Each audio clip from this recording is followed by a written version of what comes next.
It's time for the Car Doctor on AM 950 WROL. Got a car question? Call us at 617-770-3030. That's 617-770-3030. Now, here's the Car Doctor, John Paul, on AM 950 WROL, the spirit of Boston. And good Saturday morning, everyone, and welcome to another edition of the Car Doctor program on AM 950 WROL, the spirit of Boston. My name's John Paul, the Car Doctor, here to help you with your car problems on this Saturday morning. Well, it's been a long week. It's been a great week. Boston Auto Show's been in town. I've been into the show a couple of times, and there's shows all over the place. The Consumer Electronics Show was just this past week. The Detroit Auto Show is the beginning of the week. A little bit later in the show, we're going to be talking to Gordon Platto. He is the chief engineer for the all-new Ford Atlas sort of F-150 concept truck. But right now with us on the phone is Bob Cole. Bob Cole is the president of Worldwide Stereo out in Philadelphia, and he is, in his little bio that was sent, a self-proclaimed hippie. Bob, good morning, and welcome to the Car Doctor program here in Boston. Good morning to you. Self-proclaimed hippie, is that true? Well, somebody else proclaimed me that, but I was always the hippie who had a job. Oh, okay. But you were out at the Consumer Electronics Show, and your business, Worldwide Stereo, a lot of what you do is automotive stereo and electronics. What did you find out at the Consumer Electronics Show that was kind of really looks like it's going to set the world on fire this year?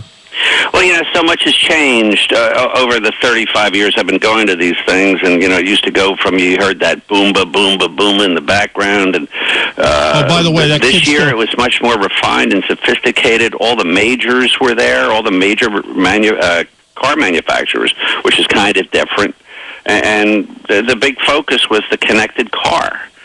And what's really interesting is a lot of the stuff that you dreamt about or read about in Popular Mechanics 30, 40 years ago, it's a reality now. But to get from concept to reality now takes about a year, where before it used to take 20 years.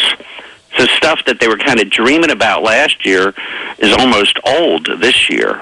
Wow. So technology is really developing to the point where it's almost hard to I would think it's almost hard to measure it if it's happening that quick. But connected car, I guess follows into that whole idea of self-driving cars. And I just caught a rerun of iRobot on TV where they're in that electric Audi, and it's in complete automatic mode where they don't have to drive it. How soon before we see that? Well, you're going to have driver-assisted cars or functions next year. Actually, at the end of this year. Yeah. Subaru's got some interesting devices, as does Audi.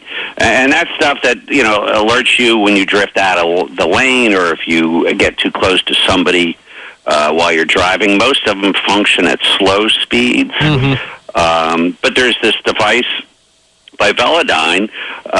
They have a car. It's got over 300,000 miles of unassisted driving. There's no human present.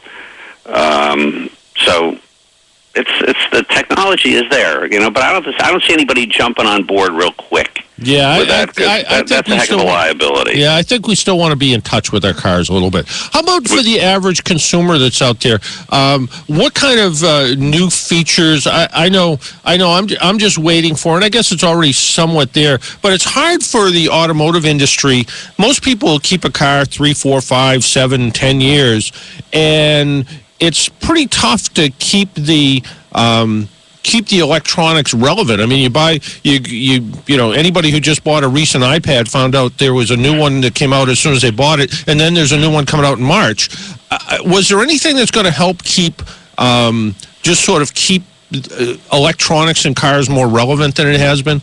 Well, that's what's so fabulous. When I talk about a connected car, it starts all the way at the maintenance thing. And we used to, we hook up our cars to computers to analyze it. But now Verizon is a plug-in device, so it's plug-and-play telematics for an older car to get this kind of mechanical computer supervision. But what's really exciting is this whole integration of apps. You know, cars are becoming more like a smartphone. The glass cockpit is very, very close now. And even though the iPhone, there's a new iPhone, you know, all the old iPhones are upgradable. You can go to the new operating system. It might not be as sleek, but it's close. And that's real close in cars right now, too. Almost every manufacturer has some kind of app integration now. That's going to be coming out in 2013 and 14. I mean, we see heads-up displays in some of the original equipment cars. Do you ever think we'll see the point where the heads-up display will be the entire windshield? Well, Harman Kardon has an aftermarket system that you put in your car. They say it'll be out this year, and the entire windshield is a heads-up display. And they say it's all real time. You got weather, you got your messages, you got augmented navigation, collision warning, lane departure, you know, that sort of thing. And they say that it's not going to cause accidents.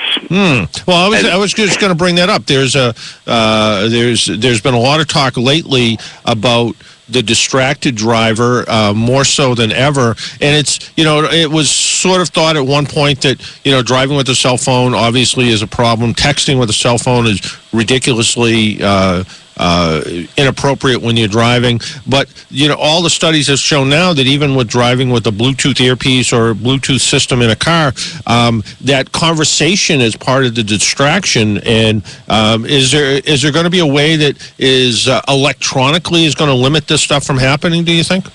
Well, that's interesting. Hyundai, of all people, they have this Siri-assisted application. It's all audio. Anything that requires any kind of visual display, it blocks. So at least they're kind of going in the same the proper direction. Right. But, you know, I think, you know, when I'm driving with my wife and we're arguing, that's a distraction. So I frankly was getting a little appalled as I was going through the area, and I saw more and more of this product, and I can't imagine it's not distracting. Yeah. I mean, that's just it. Although I will let you know from personal experience, if you're having that argument and you say we have to stop because this is distracting, that doesn't help. Just a little tip for you. Yeah. No, it doesn't. But one of the things that was, I thought, exceptionally cool, in fact, the coolest thing I saw, and it was real, is the Google Earth platform that's in the higher-end Audis. Have you seen that? Yeah, I have. I mean, that's just fabulous. And that's a nav system that really doesn't make you have to work a lot. It's got 3D inlay, so you get visuals if you really need them, but it'll talk to you. But it also integrates Sirius traffic, rather. Yeah. And I found that the least distracting, even though it had the most going on. Right, absolutely. And you mentioned the word telematics, which 10 years ago wasn't even in the dictionary. Was there any talk at the Consumer Electronics Show about, we talk about telematics, and kind of the simple explanation is your car transmitting and receiving electronic information sort of in real time as you're driving down the road. Was there any talk in actually who owns that information at the end of the day? No, but that's an interesting question. Yeah, because I mean that's something we kind of I kind of look at and say, well, do I maybe I'm wandering going down the road. It's been 9 hours since I've stopped to take a break, and it's raining, and I forgot to take my windshield, turn my windshield wipers on or my headlights on or whatever the case is. Who's looking at all this information, and is someone going to is my navigation system going to pop up with a Starbucks coupon all of a sudden to tell me to pull over? And who actually owns? And I guess it's the same question when you put something up in the cloud. Does it cease being your information once it gets put there? Yeah, it sounds like public information to me. Yeah. But, all that kind of thing might contribute to things like insurance rates. Mm-hmm. Now, if you put a DVR in your car, your insurance rates are lower. Yep. But that information is public information for the insurance company. Right. So Absolutely. You can see whether you were actually texting drinking a beer or a cup of coffee when the accident happened. Exactly. As we're seeing, iPad came out with the iPad Mini, and we're seeing much better small tablets. Was there a lot of electronic integration of these small tablets in cars? As I walk through the show, I look at these things and I go, well, why don't they just install an iPad in the dash? Yeah. And in fact, we have done that at our company for our customers because you get pretty much everything you need. But yes, absolutely, everything is integrating to iPad, any kind of tablet, any kind of device, any kind of smartphone, and some are doing it via Bluetooth, and some are doing it via plug-in. And that's a good point. We're seeing Bluetooth technology. I'm driving the latest Subaru Crosstrek, and it has full Bluetooth integration. So if I want to run Pandora off my phone, I can run it through Bluetooth. Are we seeing more of that Bluetooth type systems being used for things that maybe we wouldn't come to expect?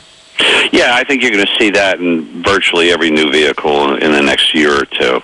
And some of them are doing it in different ways. The Chevrolet, they have their own apps.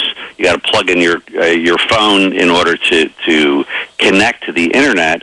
But otherwise, you're running the apps that are actually embedded in the vehicle. But some vehicles are using mirror technology, where literally your phone becomes the dashboard. You're actually running it on your phone, but you're seeing it on your dashboard. So everything that's available to you on your phone, including your photos in one case, is available in your vehicle. I suppose for people that would have like a picture of their significant other or whatever, up on the sun visor, and now they can have it displayed on their dash, I guess. Yeah, that's cute, but when you got a screensaver running, I'm not a fan of that. Yeah, I can't say I am either. We kind of left out, what you sort of based your business on, which is auto stereos. What's the latest, greatest in the auto stereo business? Like you said, there was a time where all you heard was subwoofers thumping in the background. And by the way, that kid still lives in my neighborhood somewhere. But what's sort of the kind of next thing coming down the road, just in regards to auto stereos?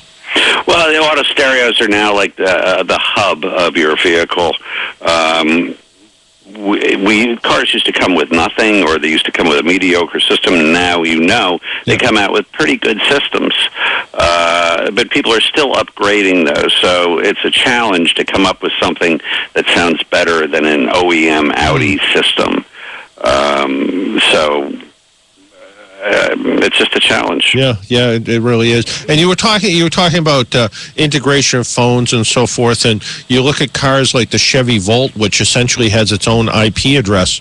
Mm-hmm. Are we really seeing cars that are really going to be just mobile computers with their own kind of internet presence, and they'll be no different than a car or a laptop or a tablet?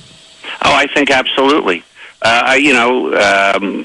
I was on TV the other day, and my whole presentation is where we were talking the connected home, the connected car, and the connected person. And when I talk about the connected person, I don't mean just that they're connected via their smartphone. I'm talking the person himself is connected. There's these wristbands. There's even an earring that monitors your blood pressure, your heartbeat, how you're sleeping, gives you a report. More and more, and it's really marvelous because the stuff just grows on itself. They're creating algorithms to just improve this stuff as people are using it. Well, I heard something the other day, and they were talking about we're starting to be a culture of keeping track of things electronically. And I might say to Marita, my producer, "How'd you sleep last night?" And because she's young and knows what's going on, she said, well, I went to bed a little late, but I got 6 hours of REM sleep and 2 hours of this, and because of the electronics that allows you to keep track of that. I heard about a fork that ties into your smartphone that essentially keeps track of what you're eating and how fast you're eating. I don't know if I want my utensils to be judgmental like that.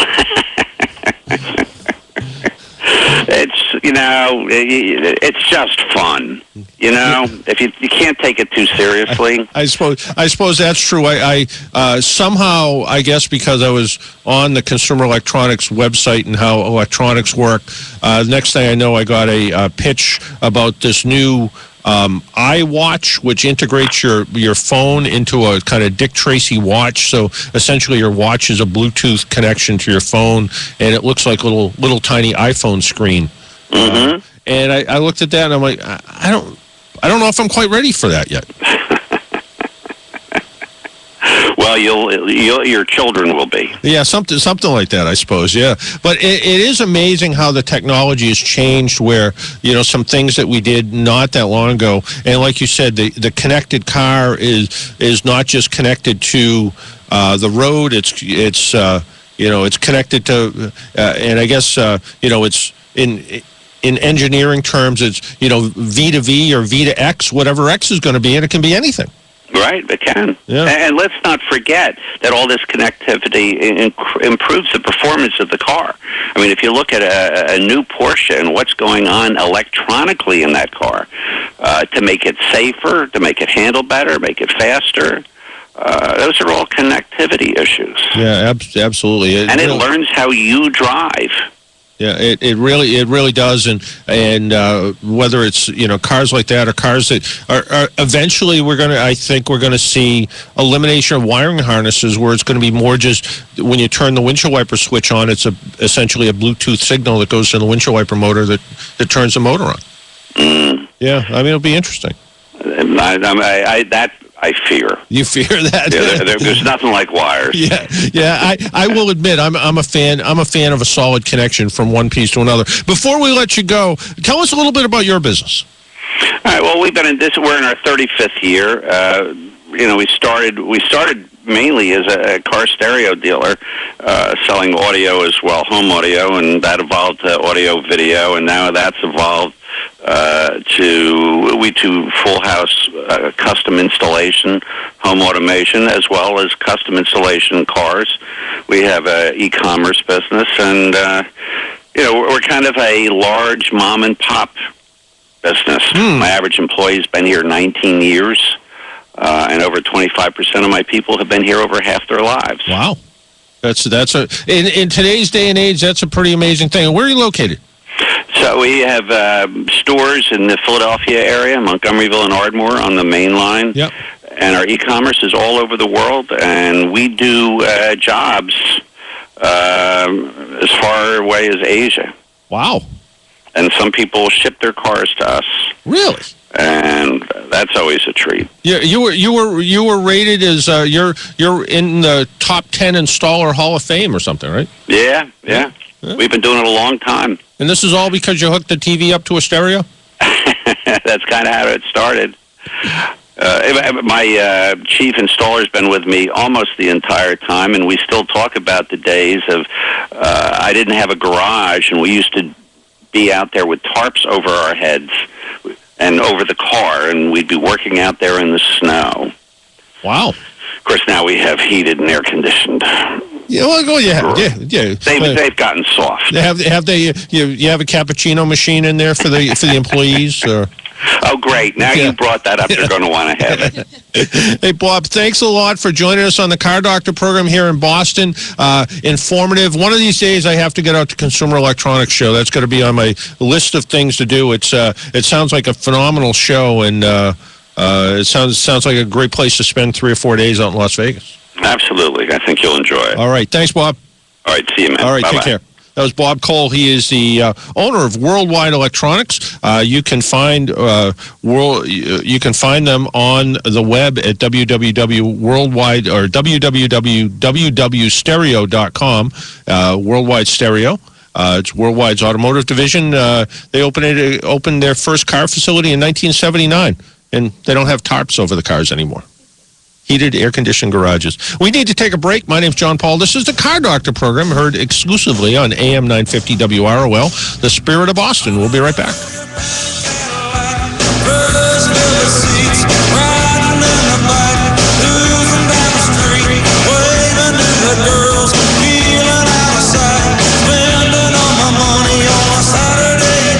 WROL Boston. My name's Amanda, and I have to tell you something. I'm kind of a new driver. Hey, if you mention it to my parents, I'll deny it because they think I'm all confident in everything, which I am. Anyway, they gave me this card, the AAA card, and I gotta say, I use it all the time. It's like money for movie tickets, shopping at the mall, you name it. Oh, and there was this one time I was in Jess's car, and she ran out of gas on 95. Again, tell the parents, and this conversation is so over. And she doesn't have AAA, but I do. So I quick dialed AAA road service. I rule, because I know that my AAA card covers me no matter whose car I'm in. I like that about AAA. And yeah, so do my parents. And now Jess's parents. Did I mention about the movie tickets? A AAA membership can mean a lot to you and your kids. Still not a member? Call 1-800-JOIN-AAA or join online at AAA.com. AAA membership for life. You're busy. I'm busy. It's that time of year. But if you take the time to do this one thing now, you will change your life in 2013. Enroll with ENC's LEAD program. LEAD is offering bachelor's and master's programs starting in February at their Fall River and Brockton campuses. It's an accelerated program meant for working adults. I've been with LEAD just 3 months, and I already have 12 credits toward my degree. When you log on to ENC.edu and choose Adult Studies, you'll see all the programs available for adult learners, including the Masters in Management beginning in February. If you're thinking of studying at the Brockton campus, you really should go see it first. It's in a beautiful setting on an old farm with a thriving campus community. Call Jim and ask him when you can visit the Brockton campus. 617-774-6714. Do it now. You'll be that much closer to your New Year's resolution. Now, let's get back to the Car Doctor. 1, 2, 3, 4.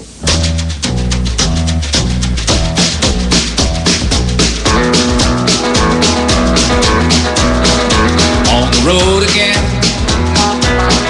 Just can't wait to get on the road again. And welcome back to the Car Doctor program on AM 950 WROL, the Spirit of Boston. Like I said, this is sort of the show time of the year. It is a Consumer Electronics Show where we were just talking to Bob Cole from Worldwide Stereo. The Detroit Auto Show just finished up, and currently the Boston Auto Show is up and running through Monday. And hopefully, if you won tickets in the last couple of weeks, you got them. I got an email from the radio station. Somebody called in and hadn't gotten their tickets yet. All I can tell you is if I had your name and address, I put them in the mail on Monday, and the rest was up to the postal gods to get them to wherever they're supposed to go. So it's about the best we can do at this point. There was a lot of introductions in Detroit. You heard about a lot of them. One of them, I think that was not quietly introduced, from what I understand, is the Ford Atlas pickup truck, which I think is what we're going to see as a next generation F-150. And with us on the phone is Gordon Platto. He is the chief design engineer for the Ford Atlas. And Gordon, good morning, and welcome to the Car Doctor program here in Boston. Morning, John. Thanks for having me. And I understand I can call you Gordo. They do, and I hope nobody understands Spanish. Well, Marita might, but we'll just go with that. Anyway, the Ford Atlas pickup truck. This is radio, so give us the best visual description of that truck that you can. Okay. Well, the Ford Atlas is a concept, and it's basically a design study that really allows designers like myself and my team to really push the envelope in terms of how far we can stretch. Typically, these customers are very traditional, so we'd like to see just how far we can push it. And this has some pretty far out features, and it also has a lot of design elements that you could potentially see on the next generation F series, but size-wise, it's right in between F-150 and our Super Duties. Mm-hmm. So a little bit bigger than 150, a little bit smaller than Super Duty, but it's got all those key character features that make a Ford tough brand, a Ford tough brand. And what are some of those features that maybe push the traditional F-150 envelope? In the future, we really feel, and I think everybody understands it, that fuel economy is very important to customers. It's top of mind, and it's one of the key reasons for actually purchasing a vehicle is good fuel economy. Yep. We've got what we call active grille shutters. We've got active wheel shutters, and then we have a deployable air dam that all help in really deflecting air and allowing it to travel over the body a lot smoother, and then detaching at the end for better aerodynamics and in turn better fuel economy. But one of the neatest features, and it seems to be one of the most entertaining features from the feedback we've heard from some of the people looking at this vehicle, is the active wheel shutters. And what that does is typically you'll have, on a 5-spoke wheel, you'll have openings that actually go through the wheel. We call them wheel windows. And what we do is with shutters, we actually close out the windows at speed. So when you get up to a certain speed, the wheel shutters close out to kind of flush out the surface of the wheel. The grill closes out to flush out the surface of the grill, and then the air dam deploys down to kind of hide some of the features, that cause resistance, air resistance behind it, like tires and so forth. Well, you mentioned how to improve gas mileage, and gas mileage is great. Like you said, people look for improved gas mileage, but pickup trucks mean power and performance too. You're not putting a 25 horsepower engine under the hood, are you? No, this actually has the next generation EcoBoost, which is a V6 twin turbocharged motor, and it's really our next generation motor that has the feature where the cylinders shut down for better fuel economy, a certain number of them, and then starts back up when you need the power. But we're really finding out that customers really love the power and the performance and the capability of our V6 twin turbo motor. Is actually 53% of our volume now, which 5 years ago you'd never think that. You thought of an American truck, it's got to have an American V8 in it. But we're really happy with the response, and the customers are very happy with the performance. Absolutely. You're right. Who would have ever thought that, unless it was a small truck, who would have ever thought a V6 engine would be so popular in a full-size truck? As a design engineer, somebody who looks at this, do you actually go out and sort of study how people use their trucks? Do you go anywhere from, shopping malls to daycare centers to construction sites and see what people do with their trucks? Absolutely. We, at Ford, we feel like we're really close to the customer, and you got to be close to the customer in order to understand their wants and needs. And we go to all different kind of immersion events and market research events that really get close to the customer, and really early on we really try to understand their underlying needs and wants in the truck, and as designers we've got to interpret that and then create this product that resonates with them. And that's one of the big reasons why we've done this truck, to really get a bounce off the customers and see how they respond and react to certain features and certain aesthetic. Yeah, I remember years ago I was talking to a designer, and where they worked, they were building a new building next door, and the designers had their own ideas, and then they went over and just sort of watched how people use their trucks, and this was many, many years ago, and not to sound stereotypical or stereotyping a little bit, but they were like, but they were like, these guys had computers, and they were just amazed that construction guys had laptops, and they were like, well, we need to consider storage and powering supplies, and we thought about cell phones, but we never thought about laptops, and we never thought about someplace to store blueprints, and and they were focusing more on a sort of work side truck, but still at the same time they were shocked